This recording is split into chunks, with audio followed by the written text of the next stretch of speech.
Hey you, yeah, you. Have you ever noticed that there's no examples of black kings, leaders, or princes in Disney movies? Well, hi, I'm a black man and I've noticed this. Let's talk about it. Roll the intro.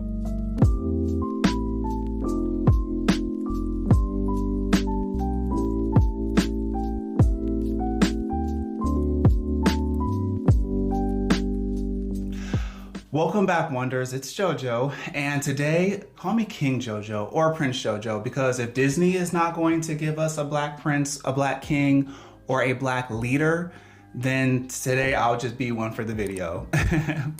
So today's topic is really important to me because this video is about representation and the black male image in Disney, which is something we really don't get to see.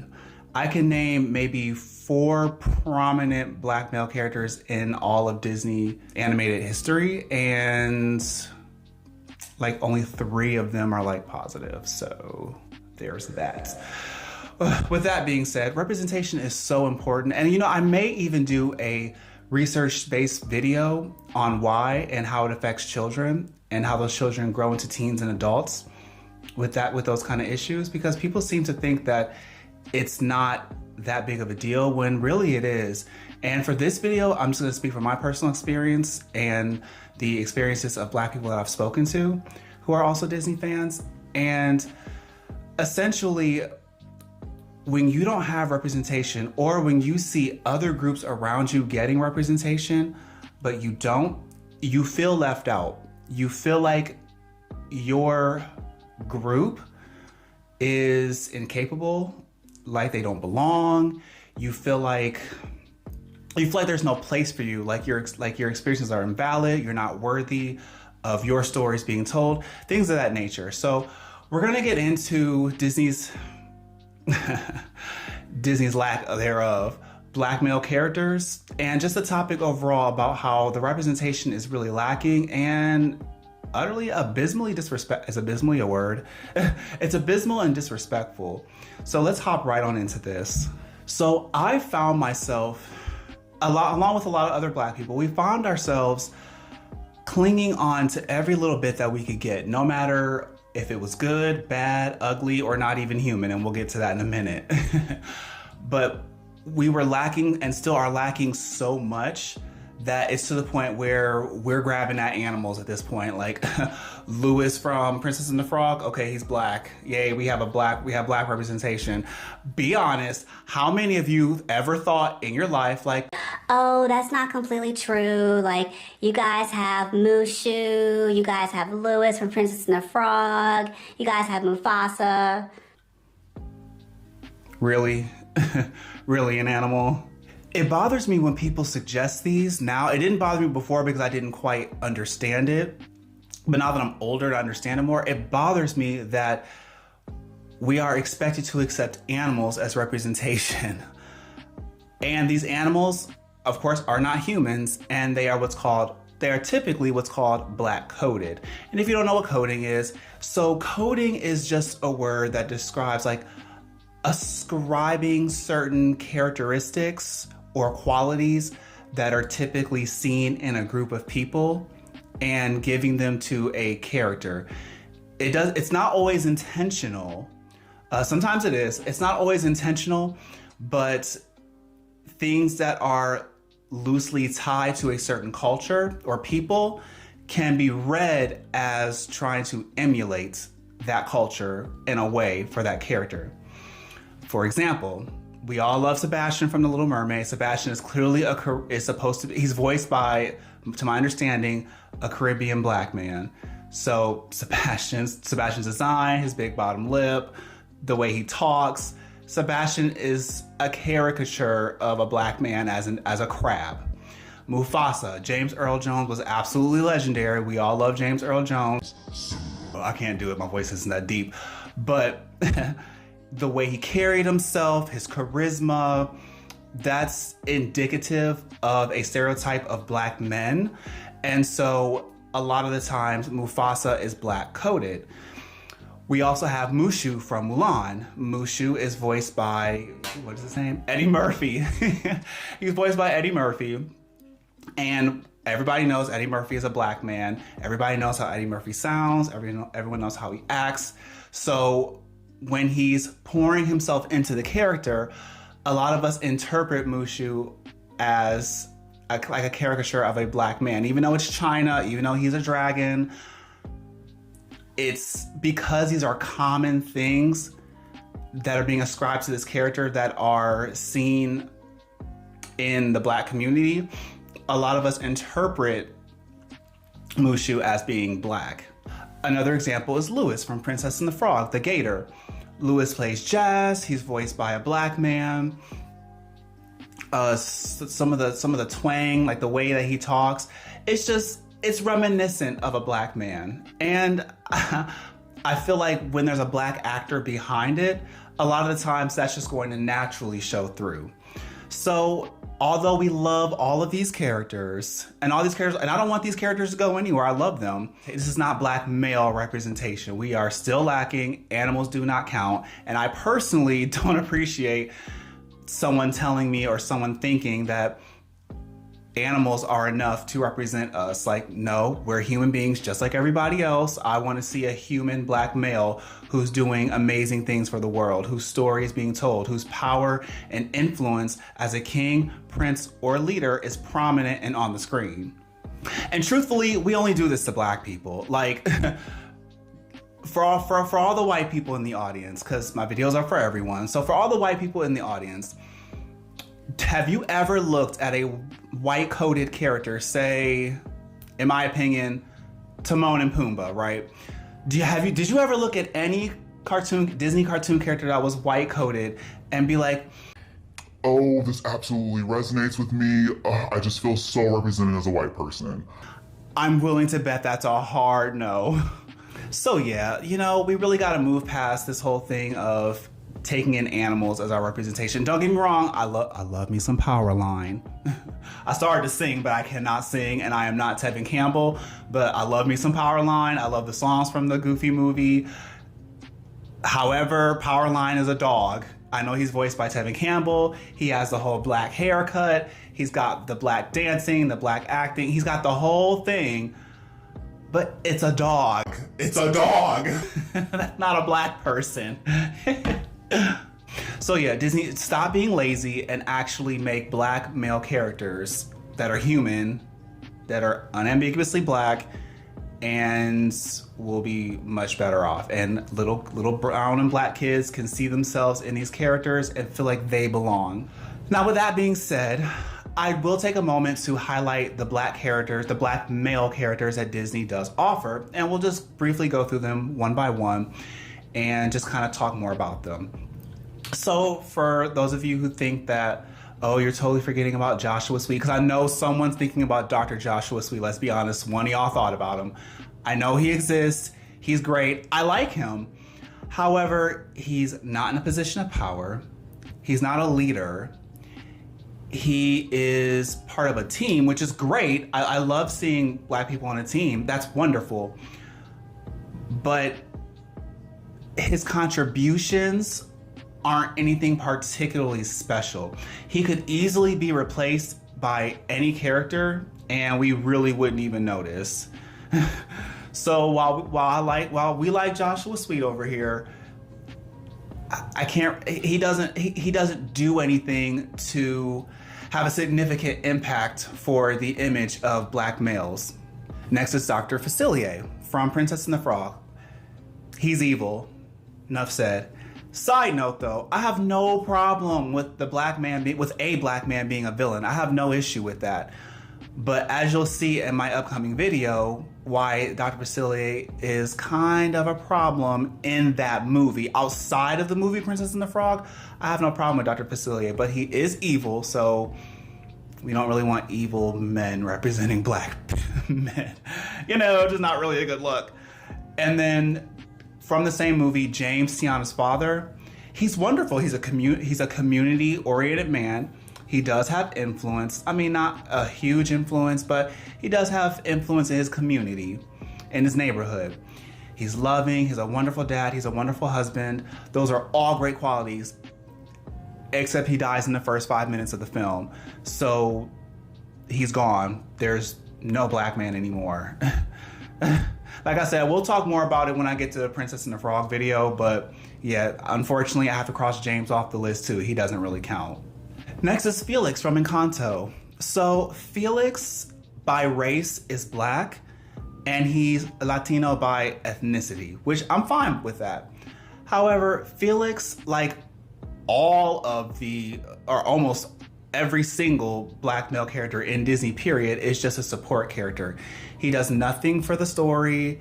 He contributes nothing. He has no status. He has no role. He does nothing to make a massive change in the film.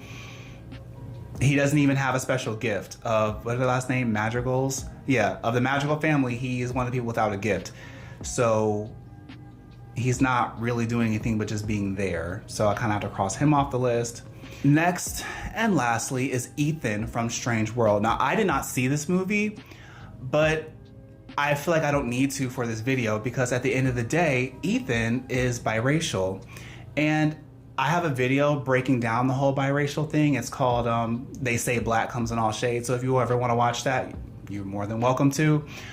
But over here on this channel, biracial people, in my mind, are both black and white at the exact same time, at all times. So I would like to see a monoracial, unambiguous black male character, and unfortunately he is not that. Now, does he significantly use his power and authority? I don't think he has any, but who knows? I don't know. I didn't watch the movie and I'm probably not going to. But yeah, Ethan unfortunately doesn't count. Moving on, have you peeped that like every single time there's an opportunity to have a prince, a black prince, king, or leader, powerful leader, Disney just absolutely does everything within their power to avoid it? For example, going back to Princess and the Frog, Naveen should have been black, and I will stand on that hill until I can't stand on it any longer. Naveen should have been the light that we needed as black men and black boys to have our image out there. Now, I will say this, if Naveen was black, his character does need to be rewritten a little more because I don't like the idea of coming to America and trying to take advantage of a black woman as a black man. I don't really like that. But I don't really like the idea of anyone doing that, but I don't know. I feel like they should just rework the character a little bit, but he should have been black and he wasn't. It's like they completely went out of their way. Like they made up his ethnicity, they made up his country, his home, his people. They literally made up everything. And it's just, to me, it's deathly obvious. Like I tried to look into why they made Naveen the way they did, and there's not really much on it. I did see an interview, and all they said was they just wanted the prince to be foreign. I don't think foreign was the word they used, but like foreign or some kind of ethnic or something like that. And my first thought was, why? You know, you can have, well, first of all, even if that's truly what you wanted, fine, but you do know black people can be foreign too. You know, black people can be exotic. That was the word, exotic. Black people can be exotic too. So, you know, there's really no excuse, but moving on. So there's that. Then with the recent remake of The Little Mermaid, they made Ariel black. And I feel like if they were just gonna make that move, they should have went the whole way with it. Like, you made Ariel black, but you did change Triton from a white man, but you made him a Spanish man, I think he is. Like, why not just make him black? That would have been a black king right there. Now, I still have some issues with that because me personally, and we'll get into it later in the video, I don't like rewriting existing characters like that. I don't like that. But at least if they did that, it would have been like a step in a direction, because right now there is no direction. It would have been a step in a, maybe not the right direction, but a step in a direction. So, you know, they did that. And then Prince Eric, they kept him white, which is fine. Prince Eric is white, and I have no problem with the actor that played him. But it's just that those were two opportunities right there to make it happen in one movie, and they just didn't do it. Oh, three opportunities actually, because the queen was a black woman. And so that would have been an opportunity to have the king be a black man. Although it kind of would have been disrespectful because in that movie, the king is dead anyway. And it's not like we need more good black men that are dead, you know, like Tiana's father.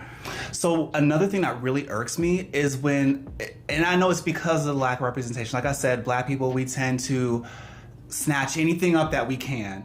But something I don't like is when people say this is the first black prince or this is the first black anything when it's an already existing character, just a black actor. That's not the first black anything. And the biggest example, let me fix my crown. The biggest example of this is when Noah Ricketts did a Broadway performance and he played Kristoff from Frozen. And people were hailing it as like, the articles are written like, oh, this is our first black prince. This is so great. Oh my God. And I'm just sitting here like,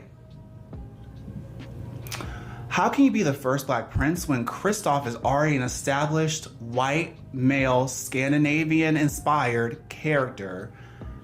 That's not the first black prince.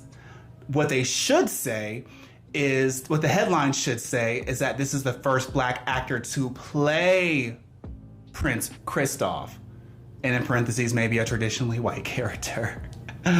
But no, that's not juicy and that's not sensational enough for the headlines, right? We gotta say that this is our first black prince. No, sorry, JoJo doesn't rock with that. If you're not an original character, it doesn't count. You know, you can't take an existing personality, you can't take an existing character with a whole identity, have them played by a black character and say that's our first black prince. It really isn't.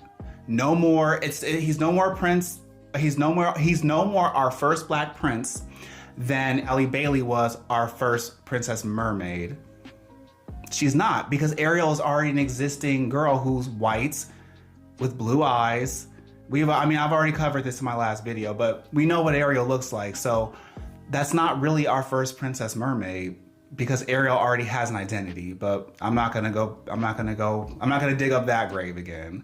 And finally, let's discuss Prince Tuma. Prince Tuma is a character from a movie called Secret Society of Second-Born Royals. And basically there's 5 teenagers of royalty, right? And Prince Tuma is hailed as our first black prince, which, by the way, how can Noah Ricketts be our first black prince and then Prince Tuma is also our first black prince? Anyway, in reality, Prince Tuma is our actual first black prince. And while that sounds exciting, and while that sounds like I just contradicted everything in this video, I really didn't, because Prince Tuma is egotistical, narcissistic, underdeveloped, and in the movie, he doesn't use his power and influence as a prince, as a person who's royal, to significantly affect the narrative. And so with that, while he is our first black prince, he doesn't do anything. You know what I'm saying? Like, it goes back to representation, like I said in the beginning of this video. When you see powerful men that are using what they have to defeat the big villain, to change the laws of the land, to influence the world around them or the country or whatever the setting is that takes place, that is true representation in my opinion. For instance, just a couple of examples. Shang from Mulan, Captain Shang. He's not a prince, he's not a king, but he's in a high-ranking position. He's a leader. And his biggest contribution was helping to convince China that women are worth respecting, listening to, and working alongside. That they're not weak, they're not all docile, and that they can be warriors too. And then you also have the emperor, who literally made everyone in China bow down to her and say, you know, you're going to respect this woman. She fought for us. And yeah, we're just going to start respecting women from here on. Another example, King Triton. So King Triton literally allowed for the union between the mer world and the human world, which was previously not allowed. It was taboo. You just weren't allowed to do it. King Triton, as a king, as a powerful man, changed all of that. Another example, Aladdin. While he himself wasn't a prince, he wasn't powerful, he was able to use the assistance of the genie to make changes to help save the world. And then the Sultan, again, kind of like King Triton, changed the laws of the land due to his status so that he could allow Aladdin and Jasmine to marry. He changed that whole ruling period. So those are just a few examples of what I'm talking about. Most Disney princes contribute something, or kings or rulers or leaders contribute something massive to the story that helps make a big impact and difference. Prince Tuma does not do that. He literally has the title. It's like Disney was like, here, we'll just throw a black guy in there and we'll call him, he's Prince Tuma. There, check. Like, no, like that's not even half-assing it. That's like whole-assing it. Like, no, it doesn't work that way. So yeah, he does nothing. He could literally be replaced by, let's say, an Indian person, and I don't know, name him Prince. I can't think of what I can't think. It was in my mind, but you could literally just change him to anything, right? And the story would not change. His contributions, like Indian people wouldn't have like a major contribution. Like it means nothing, unfortunately. So yeah, it's nothing personal against Niles Fitch, who plays Prince Tuma, but the character himself does nothing, and he's not very well developed. And because all of the teenagers are royals in that film, it doesn't make his status stand out. You know, it kind of makes it even more insignificant. He's not even like the main person of the five. So yeah, sorry. He is our first Black prince. He is. I can't act like that doesn't exist. He is our first Black prince. But he doesn't do it. He doesn't use his status to help change the world or the people around him significantly. He doesn't have a major contribution. He's literally just thrown in there as a character. So in closing, let's be clear. I don't need a cartoon to legitimize my existence as a Black man and as a Black male. However, going forward, I don't want Black boys and even Black male teenagers to have to go through what I did, feeling like you don't belong, feeling like you're invalid, feeling like, because think about it. How would you feel if everyone else outside of your community or your group or whatever classification, whatever the case might be, you saw all of them doing wonderful things, meanwhile your people were seen as negative? They were the villains. They died in the first 5 minutes of the film. They're portrayed as animals. Like, how would you feel? You would probably feel like you didn't belong. You would probably feel like your story wasn't worthy of being told. You would probably feel like they don't like your kind.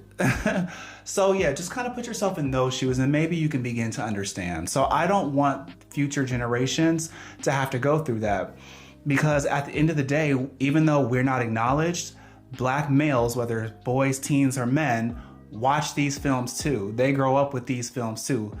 They sing the songs, they love the movies, and it's just not right to leave our image out like that. There's stories that can be told from Black cultures and even African cultures, like princes, kings, and queens still exist. Like there's a lot out there. There's really no excuse. So Disney, I need you to do better. I need you to, hopefully someone can see this video. They probably won't like me, but hopefully someone will see this video and hopefully maybe a change can happen. But I want to know what you all think. Let me know in the comment section below. I don't care what your race is. I don't care like if you're male or female. I don't care. I want to hear your perspective on the matter. Tell me what you think. Okay, so yeah, this totally cut off on me. So yeah, just let me know what you guys think. It's a very important topic to me. I think it's a very important topic in general.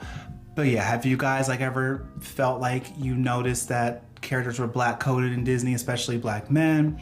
You know, tell me your thoughts on the lack of good representation for black men. And just tell me anything below. And until next time, you know, take care. I will see you all in the next video. And as badly as I want to sing Powerline, I am not going to do it. I want to sing Stand Out by Tevin Campbell. I won't. Goodbye, Wonders.